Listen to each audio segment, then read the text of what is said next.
रोजगार की जो समस्या है और जो प्रश्न अभी कानूनी पचड़े में पड़ा है, सरकार बनने के 3 महीने के अंदर शिक्षा मित्रों के प्रश्न को ये भारतीय जनता पार्टी की बनने वाली सरकार हल कर देगी। और उत्तर प्रदेश में हम महामना मदन मोहन मालवीय संस्कृत विश्वविद्यालय की भी स्थापना करेंगे। मित्रों, गरीबी से मुक्ति का सपना साकार, प्रदेश के सभी गरीबों तक बिना जाति और धर्म के नमस्कार, आप देख रहे हैं आई इंडिया और मैं हूं पंकज सिंह गौर। आज हम खास चर्चा करेंगे वादा निभाओ शिक्षा मित्र बचाओ को लेकर के, और हमारे साथ शिक्षा मित्र संगठन से जुड़े हुए मेहमान लोग हैं, पदाधिकारी लोग हैं। पहले मैं परिचय करा देता हूं कि हमारे बगल में बैठे धर्मेंद्र कुमार पांडे जो अध्यक्ष हैं शिक्षा मित्र फाउंडेशन के, और उनके बगल में बैठे हुए हैं विवेक कुमार राठौर जी, आप जो है जिला अध्यक्ष हैं शिक्षा मित्र समिति के, और हमारे बगल में दूसरी तरफ बैठे हुए हैं मनीष कुमार जी, आप हैं नगर अध्यक्ष आदर्श शिक्षा मित्र वेलफेयर एसोसिएशन। तो आज हम चर्चा करेंगे आप लोगों से, चूंकि आपको बता दें कि 20 साल पहले जब भाजपा सरकार सूबे में होती थी तब शिक्षा मित्रों की भर्ती हुई थी। कल्याण सिंह जी मुख्यमंत्री हुआ करते थे और शिक्षा मित्र और शिक्षा मंत्री राजनाथ सिंह हुआ करते थे। आप लोग भर्ती किए गए थे उस समय, और तब से बराबर आप लोगों को आश्वासन मिल रहे हैं। सरकारें हमेशा आश्वासन ही देती हैं, लेकिन जब भाजपा सरकार आई तो इन्हें ये कहा गया कि 3 माह में ये समायोजित किए जाएंगे, और ये लोग न्याय की मांग, अपने हक की मांग उठाते आ रहे हैं। कौन नहीं जानता है कि अध्यापकों से कंधा मिलाकर ये शिक्षा मित्र स्कूलों को आज भी चला रहे हैं। बहुत सारे एकल अध्यापकीय विद्यालय इनके सहारे चल रहे हैं। इसके बावजूद इन्हें अपने हक की लड़ाई लड़ने के लिए तमाम हथकंडे अपनाने पड़ रहे हैं। कोर्ट से लेकर सरकार से पहले गुहार लगाई, फिर कोर्ट तक गए, लेकिन इन्हें अभी न्याय नहीं मिला है। अब ये सरकार से जो उनका वादा किया गया था उसको पूरा करने की मांग कर रहे हैं।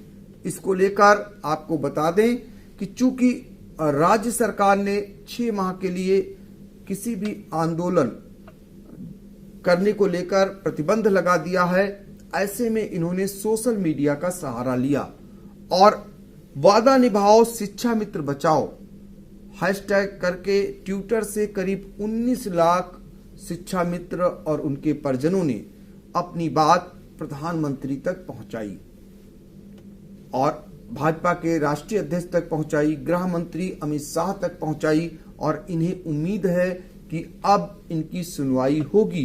क्योंकि आने वाले समय में विधानसभा चुनाव है, कम से कम उस दौरान तक अपने वादे को पूरा करेंगे।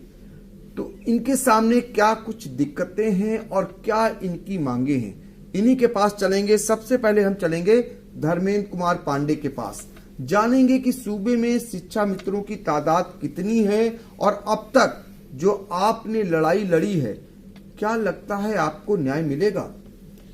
वर्तमान में उत्तर प्रदेश में लगभग 1,65,000 के आसपास शिक्षा मित्र हैं। 25 जुलाई 2017 को सुप्रीम कोर्ट से हारने के बाद हमने लगभग 4,889 शिक्षा मित्र खोए।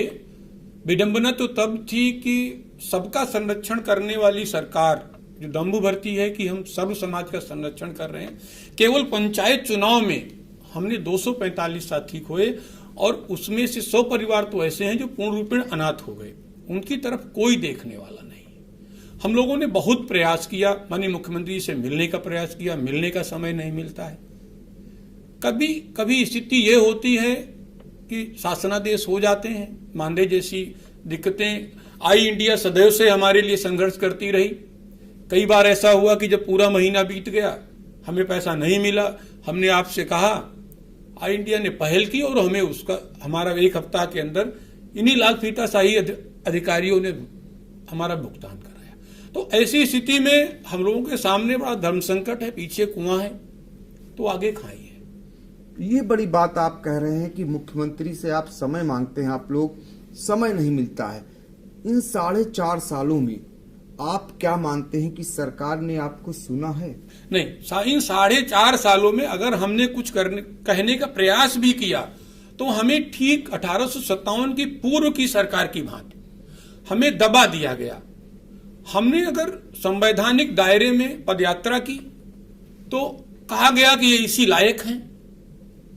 इस प्रकरण को हम माननीय उपराष्ट्रपति तक ले गए। लखनऊ से दिल्ली तक मैं पैदल गया और माननीय उपराष्ट्रपति से इस बात गुहार लगाई कि उत्तर प्रदेश के शिक्षा मित्रों का कल्याण करा दीजिए, लेकिन वो भी ढाक के 3 बात। इसी बीच में एक दिनेश शर्मा कमेटी बनी। उस समय शिक्षा मित्र आंदोलन चरम पर था। वर्तमान माननीय मुख्यमंत्री जी के निर्देशानुसार उप मुख्यमंत्री माननीय दिनेश शर्मा जी के द्वारा कमेटी का निर्माण हुआ और वहां पर एक लिखित समझौता हुआ और उन्होंने कहा कि ठीक 3 महीने के बाद हम आपको एक कॉमन मिनिमम एजेंडा है, उसके तहत आपका संरक्षण करेंगे। आज 3 साल 4 साल पूरे हो रहे हैं, 4 साल पूरे हो रहे हैं, लेकिन उसका भी कहीं कोई अता पता नहीं। जब भी शर्मा जी से बात होती है, विगत दिनों ने ट्वीट करके उत्तर भी दिया कि वो मैंने कमेटी बनी थी, उसको मैंने माननीय मुख्यमंत्री जी को सौंप दिया, अब वो जिम्मेदारी माननीय मुख्यमंत्री जी की है, बाकी मैं पत्राचार करूंगा। तो इस तरीके से ये लोग कहां नहीं अपनी गुहार लगा रहे हैं, लेकिन अभी तक इनकी सुनवाई नहीं हो पा रही है। हम चलेंगे विवेक कुमार राठौर के पास और जानेंगे कि जब आप लोग भर्ती हुए थे और उसके बाद की सरकारों ने आपसे क्या क्या वादे किए और उन वादों को लेकर आप भी आज भी इंतजार करते हैं, बावजूद इसके ड्यूटी भी निभाते चले आ रहे हैं उम्मीदों में। जी, जब से हमारी नियुक्ति हुई, सन 2007 से हमारी नियुक्ति हुई, उसके बाद 3,000 रुपये 2250 रुपये पे हमने मानदेय पे काम किया। काम उतना ही करते थे जितना अध्यापक करते थे, समय उतना ही लगता था, 10 से 4, 9 से 3, जितना अध्यापक समय स्कूल विद्यालय में बिताते थे उतना ही समय हम लोग भी बिताते थे। चूंकि उनको वेतन मिल रहा था 40,000 50,000, हमें मिल रहा था 3,000। उसके बाद सत्ता परिवर्तन हुआ, बसपा गवर्नमेंट में ट्रेनिंग कराई गई हम लोगों की। सपा गवर्नमेंट में बैच पहला बैच 65,000 का, दूसरा बैच 65,000 का करके हम लोगों की नियुक्ति की गई। उसके बाद यह मैटर सुप्रीम कोर्ट में पहुंचा, सुप्रीम कोर्ट से समायोजन निरस्त कर दिया गया। उस समय बीजेपी की गवर्नमेंट थी सन 2017 में। बीजेपी गवर्नमेंट यही कहती रही कि दूसरे सपा और बसपा के कारनामे भुगत रहे हैं शिक्षा मित्र, लेकिन हम ये कहते हैं कि हम अगर दूसरी गवर्नमेंट में गलती हुई थी तो आप भी तो हमारे मुखिया थे, आप उस गलती को सुधार सकते थे, लेकिन नहीं, ऐसा नहीं सुधारा गया। बस वादों पे हम लोगों को दबाने की कोशिश की गई। तो ये बड़ा सवाल है, सरकार से पूछा जा रहा है कि अगर दूसरी सरकारों में कोई गलती हुई थी तो आप सुधारने के लिए हैं, आप सुधार कर और इन्हें न्यायोचित समाधान इनका कराएं। ये मांग शिक्षा मित्र लगातार उठा रहे हैं। हम चलेंगे मनीष कुमार जी के पास और इनसे जानेंगे कि आप ये बताइए कि आप लोगों ने जो ट्वीट किया और ट्वीट के बाद आपको लगता है कि आपके प्लेटफॉर्म पर आपके समर्थन में 19 लाख लोगों की तादाद बहुत बड़ी होती है, जिसके जरिए आपने प्रधानमंत्री, गृह मंत्री और भारतीय जनता पार्टी के राष्ट्रीय अध्यक्ष तक अपनी बात रखी। क्या लगता है आपको कहीं गुंजाइश नजर आ रही है? हम लोग उम्मीद से ही बैठते हैं। जैसे आपके पास आज मैं बैठा हूं तो बड़ी खुशी हो रही कि आप मेरी उनके कानों तक की बात पहुंचाएंगे, लेकिन पता नहीं क्या कहाँ उनके तक की हमारी बात नहीं पहुंच पा रही है, या वो हम लोग के साथ कोई न्याय नहीं करना चाहते। कभी कभी मैं बहुत दुखी हो जाता हूं जी कि हमारा मुखिया ही हमको जब इस प्रकार से रखेगा तो क्या होगा। वादा आपने किया, बेटा हम तुमको ये काम देंगे, बेटा हम तुमको समायोजन कर देंगे। आज वो बेटा आपसे अपना हक मांग रहा है और आप बेटा हमको समझ ही नहीं रहे। कहीं ऐसा ना हो कि बेटा कहीं कुछ गलत काम कर दे। हमारे बहुत साथी बेचारे आत्महत्या कर लिए। आज मैं उसके परिवार को देखता हूँ, उनका दर्द महसूस करता हूँ। मुझे इतना लगता है कि मैं क्या कर लूँ। मैं भी कभी उसकी तरह सोचता हूँ कि ये कर लूँगा, लेकिन आप लोगों का सहयोग रहता है कि हमारे चलिए मुखिया हैं, आज नहीं कल कर देंगे। अब तो समय ही नहीं रह गया आपके पास। आप हमसे पिछली बार आपका केंद्र में थी तो हमने राज्य में आपकी सरकार बनाई। मैं बहुत चढ़ के आपके लिए काम करता रहता हूँ, लेकिन अब क्या फायदा होगा बताइए। मैं उनसे खुद पूछना चाहता हूँ, क्या वो 2022 का चुनाव इसी प्रकार लड़ेंगे क्या? हम लोग का सहयोग उनको चाहिए कि नहीं चाहिए? तो ये वेदना है। आप लोगों का कहना है कि हमने सरकार बनाई है, हमारा जीवन बनाइए। ये मांग कर रहे हैं उस सरकार से जिनकी सरकार प्रदेश से लेकर केंद्र तक बनाई। अब ये बार बार कह रहे हैं कि कम से कम हमारा जीवन, हमारे परिवार वालों का जीवन तो बनाइए। हमें आपने भर्ती किया, हमें आपने नौकरी दी और हमें इस लायक बनाया, फिर आप दोराहे पर लाकर क्यों छोड़ रहे हैं? ये दर्द है शिक्षा मित्रों का। और ये शिक्षा मित्र एक दो नहीं है, इनकी संख्या जैसा कि आपने पहले ही बता दिया कि 1.5 लाख से ऊपर प्रदेश में शिक्षा मित्र हैं। और ये भी सभी जानते हैं कि आज भी बहुत सारे विद्यालय शिक्षा मित्रों के सहारे चल रहे हैं। यकीन न हो, सरकार कभी भी चेक करा सकती है, जहां पर ऐसे बहुत सारे विद्यालय मिल जाएंगे जिनको सिर्फ और सिर्फ शिक्षा मित्र चला रहे हैं। जब ये कंधे से कंधा मिलाकर शिक्षकों के साथ काम कर रहे हैं तो फिर इनके हक और हुकूक की आप इनकी कदर करिए, इन्हें न्याय दीजिए। ये बराबर मांग करते आ रहे हैं। ये मांग राज्य सरकार से कर कर के थक चुके हैं, अब केंद्र सरकार तक पहुंचे हैं और सोशल मीडिया के जरिए भी अपनी मांग उठाई है। अब न्याय आपको करना है। हम चलेंगे धर्मेंद्र कुमार पांडे के पास और उनसे जानेंगे, जितना आज आपको मानदेय मिलता है उसके बाद समय पे मानदेय नहीं दिया जाता है। ऐसे में आपका भी परिवार है, आप दूसरे के बच्चों को संवारने का, भविष्य संवारने का काम करते हैं। आपके भी बच्चे पढ़ते होंगे, लगता नहीं कि कैसे ऐसे माहौल में आप पढ़ा पाते होंगे, कैसे जीवन अपना चला पाते हैं। ये शिक्षा मित्रों का दुर्भाग्य है। मेरा बच्चा यही सेक्रेट हार्ट में पढ़ता है और मुझे लगता है कि अगर यही स्थिति रही तो हमें सीतापुर छोड़कर गांव जाना पड़ेगा। पिताजी शिक्षक थे, चल जाता था, रिटायर हो गए हैं, सैलरी आधी रह गई। कोई भी परिवार कब तक अपने परिवार के बड़े भाई का बोझ ढोएगा? मैं माननीय मुख्यमंत्री जी से सिर्फ एक ही बात कहूंगा कि आज अगर हमारे जीवन के उद्धार का रास्ता आपके घर के सामने से या घर के अंदर से होकर गुजरता है तो आने वाले 2022 का रास्ता, आपका रास्ता, आपके मुख्यमंत्री तक जाने की कुर्सी की जो लाल मैट है वो हमारे भी दरवाजे और हमारे भी घर से होकर गुजरेगी। मेरा करबद्ध निवेदन है कि आप जिस स्थान से बिलोंग करते हैं वहां मृतक पर हाथ, वहां के गुरु जब मृतक पर हाथ रखते थे तो मृतक उठ बैठता था। और आपके संरक्षण में हमने अपने 5000 साथी खोए हैं। हमें 2022 में किसी गलत निर्णय के लिए मजबूर न करें और हमारा उद्धार कर दें। तो सरकार से मांग भी है और साथ ही उनको चेतावनी भी है कि यदि इनके हक का आपने न समझा, इनके कार्यों को न समझा तो आने वाले समय में आपकी भी परीक्षा है और उस परीक्षा में कहीं न कहीं इनको भी अंक देना है। ये शिक्षा मित्रों की वेदना भी है और सरकार को चेतावनी भी है, जो फिलहाल अब 6 महीने तक धरना प्रदर्शन कर अपना विरोध प्रदर्शन नहीं कर सकते, लेकिन सोशल मीडिया के जरिए अपनी बात आप तक पहुंचा रहे हैं, निरंतर पहुंचाते आ रहे हैं।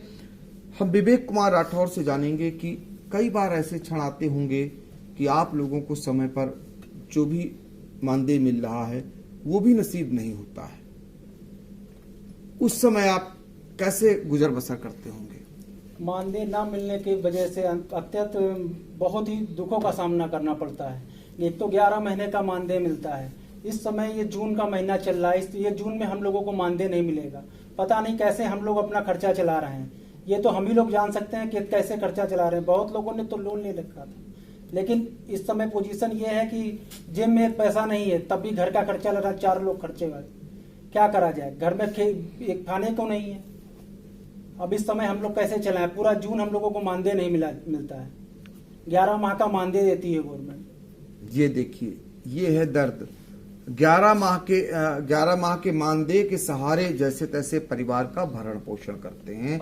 ये शिक्षा मित्रों का दर्द है, जिनके सहारे देश के भविष्य, जो बच्चे कहे जाते हैं, उनका भविष्य संवारने की जिम्मेदारी इनको दी जाती है और उसको ये निभाते हैं।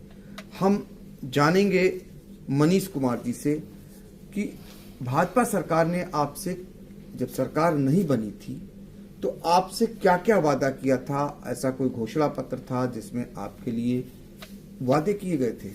जी, उनका घोषणा पत्र था जिसको आपको हम लोग दे देंगे। आप ये बताइए कि आपने खुद घोषणा पत्र किया था, हमने आपको उसी बिहार पे अपने माँ बाप को ले जाके जबरदस्ती आपके पक्ष में वोट डलवाया। आज वही माँ बाप, वही भाई बहन हमको डांटते हैं कि तुमने क्या कर लिया अपना भविष्य बर्बाद करके। बिना घोषणा आप ये कि मेरे पिताजी अगर कुछ कहें कि बेटा ये 10 रुपये दूंगा, उसके बाद वो हमको तड़पाएं, तो बताइए मैं क्या करूंगा? मुझे घोषणा पत्र आपने देखा होगा, उनके वादे देखे होंगे। हमारे माननीय योगी जी ने भी बहुत वादे किए, हर जगह जाके बहुत सांत्वना देते थे कि बेटा निराश ना हो। आज वो बेटा निराश क्या हो, वो आत्महत्या करने के लिए उत्साहित हो रहा है। ये तो बच्ची छोटी सी है हमारी, इसलिए मैं कभी कभी बहुत हो जाता हूँ अपनी वाइफ को देख के, लेकिन वो हो सकता है कि मैं उसका भी मुंह ना देख पाऊँ अगर ऐसे ही रहा। 2022 निकल जाएगा तो हम तो 22 का इंतजार हैं कि 22 में ही आप मेरे उद्धार कर दीजिए। तो शिक्षा मित्रों को 2022 का इंतजार है कि हो सकता है सरकार उस समय फिर जब वो जनता के बीच जाएगी, अभी मिलने का समय नहीं दे रही है, जब उनके बीच जाएगी और इनके दर्द को समझेगी तो हो सकता है जो किया गया वादा है वो निभाएगी। बहुत दिनों से ये लोग चूंकि संघर्ष करते आ रहे थे, अब इन्हें उस दिन का इंतजार है जब 2022 में सरकार इनके पास आएगी। तब हो सकता है कि इनकी समस्या को समझे, इनकी दिक्कतों को समझे और किए गए वादे को पूरा करे। फिलहाल आज के लिए इतना ही, हमें दीजिए इजाजत। नमस्कार। खबर आपकी, नजर हमारी। देखते रहिए आई इंडिया।